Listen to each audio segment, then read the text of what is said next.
Hello student, आज हम कक्षा 11वीं व्यवसाय अध्ययन में पाठ 1 से व्यापार के सहायक पढ़ेंगे। इसके पहले की वीडियो में मैंने वाणिज्यिक क्रियाओं में व्यापार और व्यापार के सहायक के बारे में बताया था, जिसमें हम व्यापार के बारे में पढ़ चुके हैं। आज हम व्यापार के सहायक के बारे में पढ़ेंगे। व्यापार के सहायक का क्या अर्थ है? व्यापार में सहायक अर्थात व्यावसायिक क्रियाओं में सहायता करने वाली क्रियाओं का आशय उन क्रियाओं से है जो माल के उत्पादन तथा वितरण के दौरान उत्पन्न होने वाली विभिन्न बाधाओं जैसे स्थान, समय, जोखिम, वित्तीय सूचना आदि से संबंधित बाधाएं को दूर करने में सहायता करती हैं। ये सहायक क्रियाएं उद्योग तथा व्यापार दोनों के लिए सहायक होती है। व्यापार के सहायक का वर्गीकरण हम निम्न प्रकार से कर सकते हैं। नंबर ए, परिवहन के साधन। एक स्थान से दूसरे स्थान तक माल ढोने में इन साधनों का बहुत महत्वपूर्ण योगदान है। ये 3 प्रकार के होते हैं। नंबर 1, थल मार्ग, जिसमें रेल, मोटर, तांगा गाड़ी, टेम्पो, टैक्सी आदि आते हैं। नंबर 2, जल मार्ग, जलयान, नाव, स्टीमर।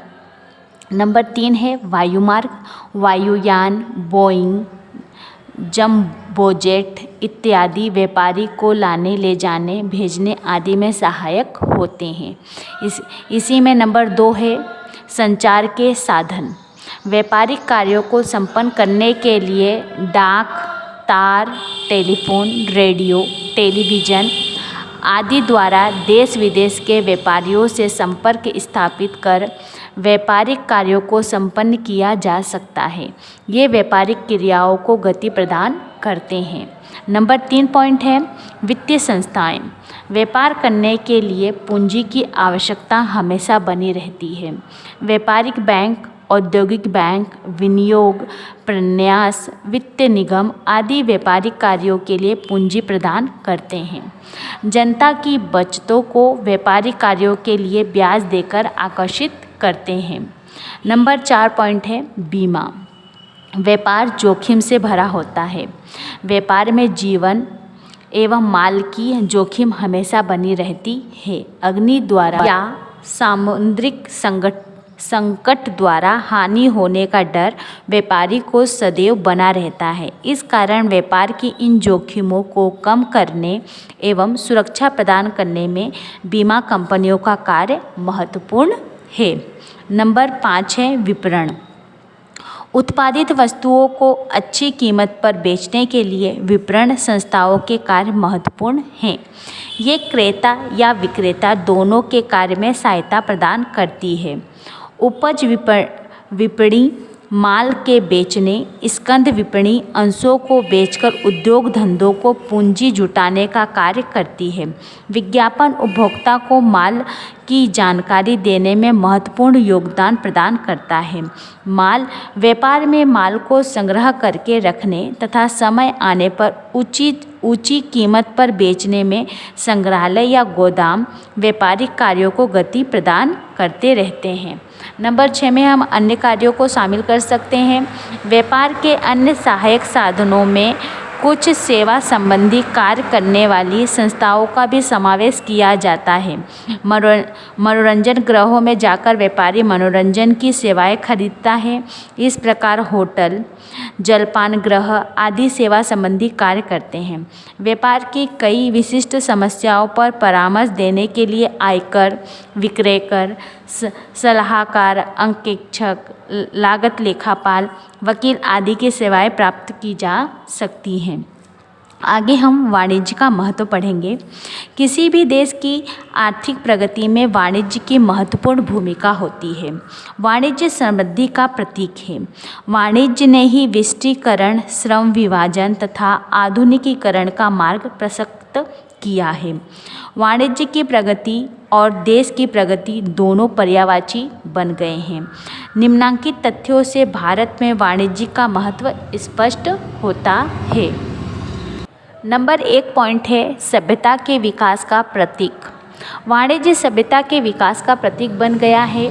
वाणिज्य के विकास के फलस्वरूप लोग अधिक सभ्य हो गए हैं। जापान, जर्मनी, संयुक्त राज्य अमेरिका, कनाडा, फ्रांस तथा अन्य विकसित देशों के उदाहरण हमारे सामने हैं, जहां वाणिज्य के विकास के साथ साथ सभ्यता का भी विकास हुआ है।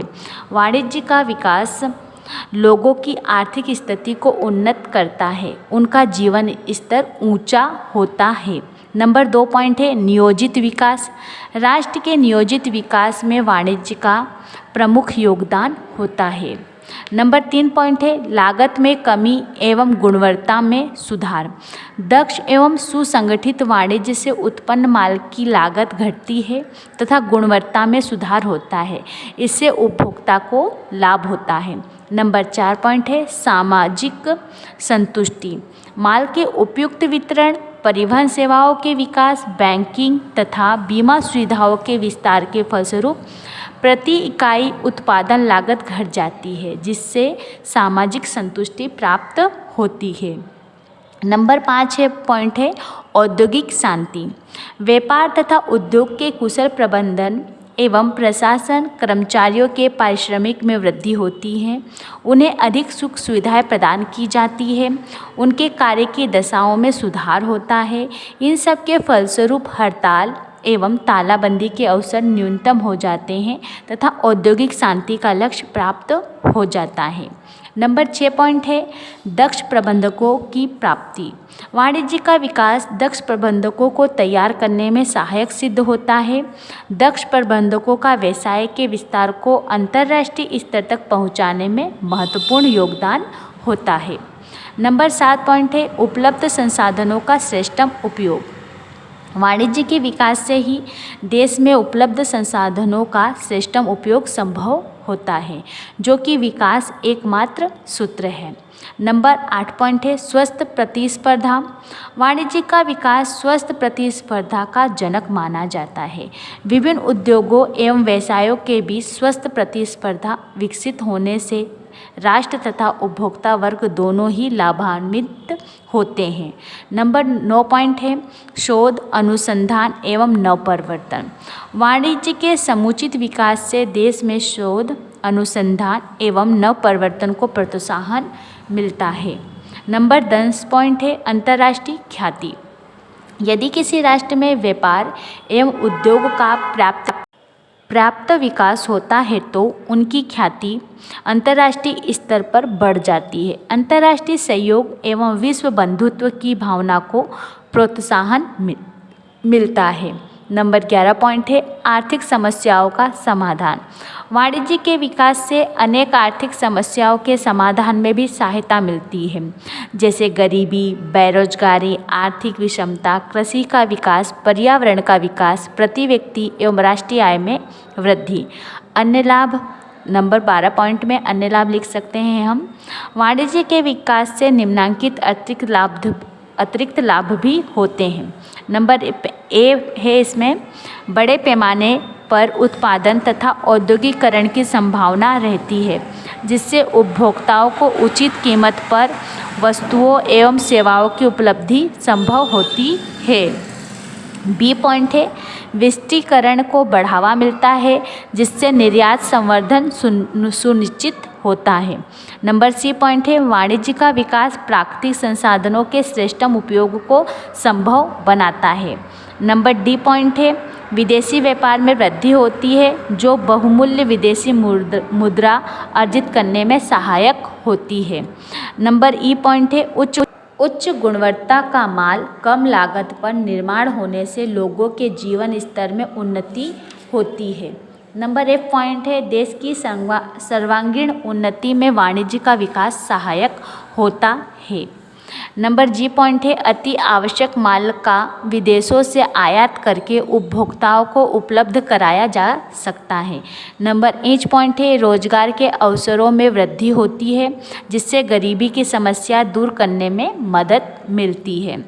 नंबर आई पॉइंट है आंतरिक उत्पादन तथा आयात निर्यात व्यापार को वृद्धि के फलस्वरूप मूल्य स्तरीकरण संभव होता है। आगे हम व्यापार, वाणिज्य तथा उद्योग का पारस्परिक संबंध पढ़ेंगे। व्यापार में वस्तुओं का क्रय विक्रय का कार्य होता है, जबकि वाणिज्य में व्यापार के अलावा वे सभी व्यावसायिक क्रियाएं शामिल हैं जो व्यापार में सहायक होती है। उद्योग में वस्तुओं तथा सेवाओं का उत्पादन या निर्माण शामिल होता है। उद्योग प्राकृतिक संसाधनों का निष्कर्षण, जनन, रचना और रूप परिवर्तन करके उन्हें अधिक उपयोगी बनाते हैं। यद्यपि व्यापार, वाणिज्य तथा उद्योग तीनों शब्दों का अर्थ भिन्न भिन्न है, तथापि उनमें परस्पर गहरा संबंध है। इनका अपना अपना अलग अलग एवं स्वतंत्र अस्तित्व होते हुए भी एक दूसरे पर प्रत्यक्ष या परोक्ष रूप से आश्रित हैं। उद्योग के बिना वाणिज्य और व्यापार असंभव है, क्योंकि वस्तुओं व सेवाओं का विनिमय तभी किया जा सकता है जब उनका उत्पादन हो।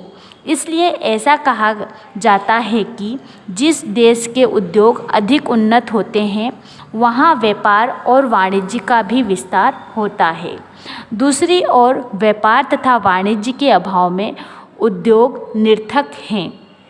निर्माताओं तथा उत्पादकों द्वारा निर्मित या उत्पादित माल जब तक उपभोक्ता तक नहीं पहुंचता, तब तक उत्पादन का प्रयोजन सिद्ध नहीं होता। वाणिज्य द्वारा ही उत्पादक एवं उपभोक्ता के बीच संपर्क स्थापित होता है और वस्तुएं व सेवाएं उपभोक्ता तक पहुंचती है। अतः उद्योग के बिना वाणिज्य असंभव है और वाणिज्य के बिना उद्योग सार्थक नहीं कहा जा सकता। इस प्रकार हम कह सकते हैं कि व्यापार, वाणिज्य और उद्योग में पारस्परिक संबंध हैं। आगे की वीडियो में हम अगला चैप्टर पढ़ेंगे।